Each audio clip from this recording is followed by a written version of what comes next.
Elon Musk, the new CEO of Twitter, who bought it for nearly $50 billion, told Tucker Carlson that the government was right in there reading people's private messages on Twitter. Take a listen. The degree to which various government agencies had effectively had full access to everything that was going on Twitter blew my mind.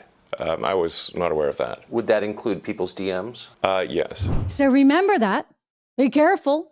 The government's watching. I mean, this is Big Brother on steroids. I hope Elon Musk can get this under control. I hope that social media can become a really fair place where freedom of speech, our First Amendment, is honored and tolerated. But I have my doubts. I just look at how they've attacked Elon nonstop.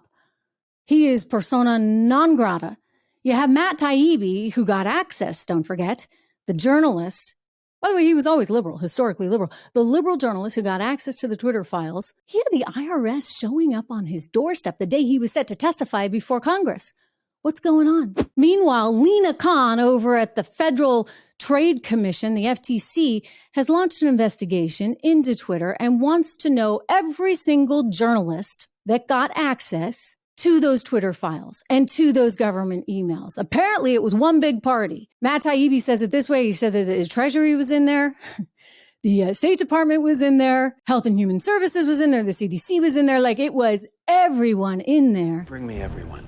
What do you mean everyone? Everyone! Trying to manipulate and control the message.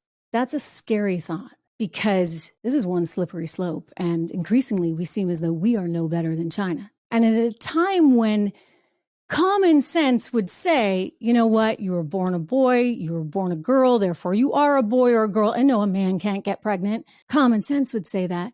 You have an entire internet community and a deep state, effectively, because I don't know what else you would call this stuff, trying to convince you otherwise. It's almost like they're gaslighting us in a way.